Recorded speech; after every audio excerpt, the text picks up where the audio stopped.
Metric టన్నులుంటే ఆనాడు సకాలంలో మేము ఎరువులు అందించినాం. ఈ రోజు మరి ఆనాడు మన ప్రభుత్వం ఉన్నప్పుడు సీజన్ 10-12 లక్షలు ఉన్నప్పుడు కూడా అందించగలిగినాం. డిమాండ్ ఉన్నప్పుడు బఫర్ స్టాక్ పెట్టుకున్నాం, కొన్నాం. ఏ డిమాండ్ ఎక్కడ దేశంలో లేనాడు కొన్నాము. మరి పెరుగుతున్న వ్యవసాయ విస్తరణకు అనుగుణంగా మేము ఆనాడు ఈ రకంగా ప్లానింగ్ తో కేసీఆర్ గారి ముందు చూపుతో ముందుకు పోయినాం. కాబట్టే మరి ఎక్కడా కూడా రైతుకి ఇబ్బంది కాకుండా 10 సంవత్సరాలు కాపాడుకున్నాం. సీజన్ మొదలు కాకముందే కేసీఆర్ గారు 24 గంటల పాటు మరి సమీక్ష చేసి ఎక్కడికక్కడ ప్రతి జిల్లాను కూడా మరి సన్నద్ధం చేసి ఎక్కడ కూడా రైతుకి ఇబ్బంది కాకుండా మా అందరినీ కూడా పురమాయించి పనిచేయించేటోళ్ళు. ఎక్కడ షార్టేజ్ కనిపించినా ముందే అధికారులు గాని మంత్రులు గాని ఢిల్లీకి పోయి మరి తగినంత మొత్తంలో బ్రహ్మాండంగా ఎరువులు సాధించుకునేటోళ్ళం. కానీ ఈ రోజు ఈ ప్రభుత్వానికి ఏ పట్టింపు లేదన్నది మళ్ళొకసారి అర్థమైంది. అందుకే రేవంత్ రెడ్డిని మేము అడిగేది ఒకటే, నువ్వు మరి ముందుకు వచ్చి ఎరువులు సరఫరా చేసే విషయంలో స్పష్టంగా బ్లాక్ మార్కెటింగ్ విషయంలో ఈ రాష్ట్రంలో జరుగుతున్న పరిస్థితుల విషయంలో ఒక శ్వేతపత్రం విడుదల చేస్తావా? ఎంత వచ్చింది, ఎంత సరఫరా జరిగింది, ఎంతమందికి ఎంత ఎరువు అందింది, ఎంత పక్కదారి పట్టింది, ఎంత బ్లాక్ మార్కెటింగ్ జరిగిందనే విషయంలో రాష్ట్ర ప్రజలకు నిజం తెలవాలంటే మరి వెంటనే శ్వేతపత్రం ప్రచురించాలని చెప్పి మేము డిమాండ్ చేస్తా ఉన్నాం. లేని పక్షంలో మరి క్షేత్రస్థాయి నుంచి రాష్ట్ర స్థాయి దాకా పోరాటానికి నిర్మాణం చేస్తాము. చివరగా మరి పోరాటంలోకి పోయే ముందు నేను ఎక్కడికక్కడ ఇవాళ నాకు రెగ్యులర్ గా ప్రతి ఊరు నుంచి ప్రతి నియోజకవర్గం నుంచి కూడా ఫోటోలు పంపుతా ఉన్నారు మాకు. అన్న ఇక మా దగ్గర ఇంత పెద్ద లైన్ ఉంది, మా దగ్గర ఇంత పెద్ద లైన్ ఉందని చెప్తా ఉన్నారు.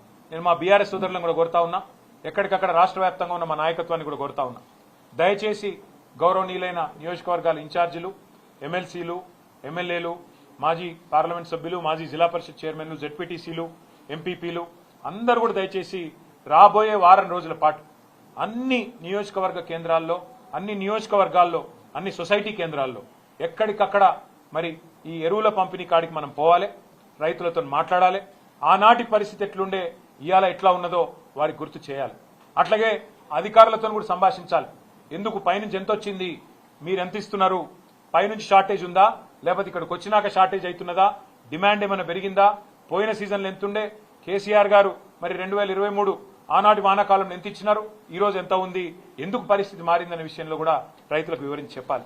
ఇక అవసరమైతే ఇక్కడ రాష్ట్రంలో కూడా మేము కూడా వ్యవసాయ అగ్రికల్చర్ కమిషనర్ గారు ఎవరైతే ఉన్నారో వారిని కూడా కలుస్తాం, వారితో కూడా మరి వ్యవసాయ మంత్రి గారిని కూడా కలుస్తాం, ప్రభుత్వాన్ని కూడా కలిసి అడుగుతాం ఏం జరుగుతుంది, ఎందుకు ఇంత దరిద్రంగా పరిపాలన ఉన్నది, ఎందుకు ఇంత మరి దౌర్భాగ్యమైన పరిస్థితుల్లో రాష్ట్ర రైతాంగాన్ని అవస్థలు పెడుతున్నారో అడుగుతాం. కానీ రాష్ట్ర వ్యాప్తంగా రైతులు ఆనాటి రోజులు కేసీఆర్ గారి గవర్నమెంట్ లో మరి ఈ రోజు కాంగ్రెస్ ప్రభుత్వంలో ఉన్న ప్రస్తుత పరిస్థితులు గమనించి మరి ధైర్యం కోల్పోకుండా మేమందరం కూడా మీకు అండగా ఉంటాం. ధైర్యం కోల్పోకుండా పోరాటానికి నడుం బిగించాలని మేము మా పార్టీ తరఫున విజ్ఞప్తి చేస్తూ, మా నాయకులు రాబోయే వారం రోజుల పాటు క్షేత్రస్థాయిలో విస్తృతంగా పర్యటిస్తారు. అందరం కూడా ప్రతి నియోజకవర్గంలో కూడా అన్ని సెంటర్లకు పోతాం, ఎక్కడికక్కడ రైతుల తరఫున ప్రభుత్వాన్ని నిలదీస్తామని చెప్పి కూడా తెలియజేస్తూ రాష్ట్ర రైతాంగం ధైర్యంగా ఉండాలని కోరుతాం. ఉపరాష్ట్రపతి ఎన్నిక విషయంలో నిన్న మొన్న మరి అటు ఎన్డీఏ ఇటు ఇండియా రెండు కూటములు కూడా తమ అభ్యర్థుల్ని ప్రకటించాయి. కానీ మీకు నేను గుర్తు చేస్తా ఉన్నా, బీఆర్ఎస్ అనేది సర్వస్వతంత్రమైన పార్టీ. మాకు ఢిల్లీలో బాసులు ఎవరు లేరు, మాకు ఢిల్లీలో ఏ బాసు లేడు, మాకు ఏ పార్టీ కూడా మా బాస్ కాదు. మాకు ఎవరైనా బాసులు ఉన్నారు అంటే తెలంగాణ ప్రజలే మా బాసులు తప్ప మాకెవరు ఢిల్లీలో పెద్దలు మాకు ఆజ్ఞాపించే వాళ్ళు, మమ్మల్ని ఆదేశించే వాళ్ళు ఎవరు లేరు. మేము మా పార్టీకి ఇంతవరకు ఎవరు కూడా సంప్రదించలేదు. ఈ అభ్యర్థి కానీ ఆ అభ్యర్థి కానీ ఈ కూటమి కానీ ఆ కూటమి కానీ ఎవరు కూడా మమ్మల్ని సంప్రదించలేదు, మమ్మల్ని అడగలేదు.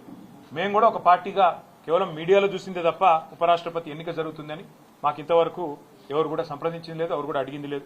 పార్టీగా ఇంకా టైం ఉంది, సెప్టెంబర్ 9 ఎన్నిక కాబట్టి కూర్చొని ఆలోచించుకొని మేము ఎలక్షన్ తేదీ నాటికి మా వైఖరి ప్రకటిస్తాం. కానీ ఒకటి మాత్రం నేను గుర్తు చేస్తా ఉన్నా, మేము ఎన్డీఏ కూటమిలో లేము, ఇండియా కూటమిలో లేము.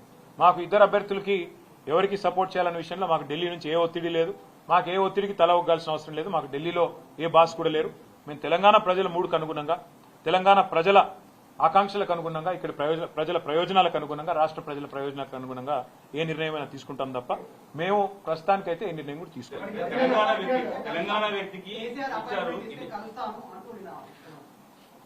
ఎవరు మళ్ళీ చెప్తా ఉన్నా, ఆయన రేవంత్ రెడ్డి గారు పెట్టిన అభ్యర్థి అయితే ఖచ్చితంగా మేము వ్యతిరేకిస్తాం. ఎందుకంటే కాంగ్రెస్ అనే ఒక చిల్లర పార్టీ, కాంగ్రెస్ అనే ఒక థర్డ్ క్లాస్ పార్టీ ఇవాళ రాష్ట్రంలో ప్రజలని ఎంత అరిగోసబుచ్చుకుంటున్నదో రాష్ట్ర ప్రజలందరికీ తెలుసు. మరి అట్లాంటి థర్డ్ క్లాస్ ముఖ్యమంత్రి, థర్డ్ క్లాస్ పార్టీ పెట్టిన అభ్యర్థిని మేము సమర్థిస్తారని మీరు ఎట్లా అనుకుంటారు? నాకు అర్థం కాదు. ఇంకోటి, ఇవాళ జరుగుతున్నది ఏంటంటే ఒక డ్రామా. ఉపరాష్ట్రపతి ఎన్నికల విషయంలో డ్రామా. నిన్న మొన్నటిదాకా ఏమన్నారు ఇదే రేవంత్ రెడ్డి గారు? బీసీల విషయంలో మా పార్టీ చాలా చిత్తశుద్ధిగా ఉన్నది, బలహీన వర్గాల విషయంలో మేము ఢిల్లీ దాకా కొట్లాడతాం, అవసరమైతే అంతరిక్షం దాకా పోయి కొట్లాడతాం అన్నాడు. మరి ఒక బీసీ అభ్యర్థిని ఎందుకు పెట్టలే? అంత ప్రేమ ఉంటే తెలంగాణ నుంచి ఒక బీసీ అభ్యర్థి దొరకలేదు, కంచయ్య గారిని పెట్టేది ఉండే. తెలంగాణ నుంచి ఒక బీసీ అభ్యర్థిని పెట్టి ఇగో ఇది మా చిత్తశుద్ధి అని చెప్పుకునేది ఉండే. అంటే బీసీల మీద ప్రేమ మాత్రం నోట్లోనే ఉంటుంది. మళ్ళీ ఎన్నికలు నిలబెట్టే టైంకి వచ్చే వరకు మాత్రం బీసీలు కనబడరు మీకు. అట్లాంటి మీ మాటలు మేము నమ్మాలి, మీ మాటలు నమ్మి మళ్ళీ మీ వెనక నిలబడాలి.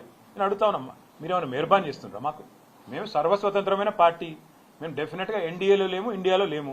మేము మా మోడీ మా బాస్ కాదు, రాహుల్ గాంధీ మా బాస్ కాదు, తెలంగాణ ప్రజలు మా బాసులు. వాళ్ళ ఆలోచనకు అనుగుణంగా, వాళ్ళ అభిప్రాయానికి అనుగుణంగా మన నిర్ణయం ఉంటుంది.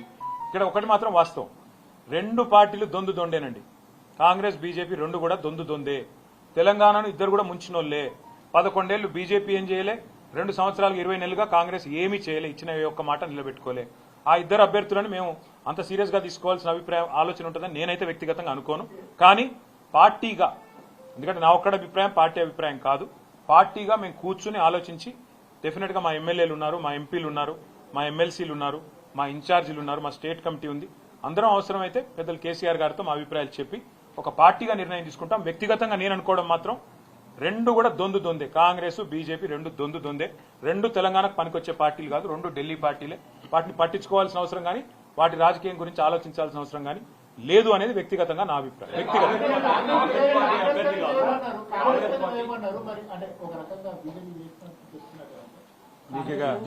మీతో ప్రాబ్లం ఏంటంటే, ఇప్పుడే నేను చెప్పిన 11 ఏళ్లుగా బీజేపీ అనే పార్టీ తెలంగాణకు చేసింది గుండు సున్నా, స్పష్టంగా చెప్తున్నాం.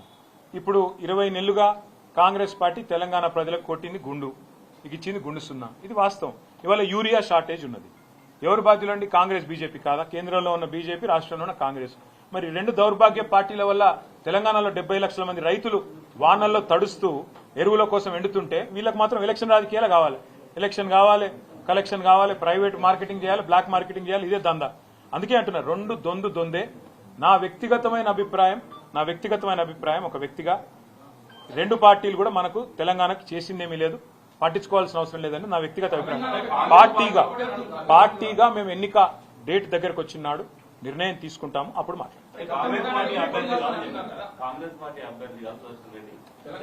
అని రేవంత్ రెడ్డి గారు చెప్తున్నాడంటే నువ్వు అర్థం చేసుకోవచ్చు. రేవంత్ రెడ్డి గారి మాటను కూడా మీరు నమ్మితే నేనేం చేయలేదు. అంటే ఇప్పుడు నేను ఒక మాట అడుగుతాను మిమ్మల్ని, మీరు అర్థం చేసుకోండి. రెండు పార్టీలు కలిసి ఒక స్టేట్మెంట్ ఇవ్వమనండి. సెప్టెంబర్ 9 లోపల రాష్ట్రానికి సరిపడా, ఇవాళ మాట ఇస్తున్నాను, రాష్ట్రానికి సరిపడా యూరియా, ఓకే, 2 లక్షల మెట్రిక్ టన్నుల యూరియా ఇంకా అవసరం మనకి.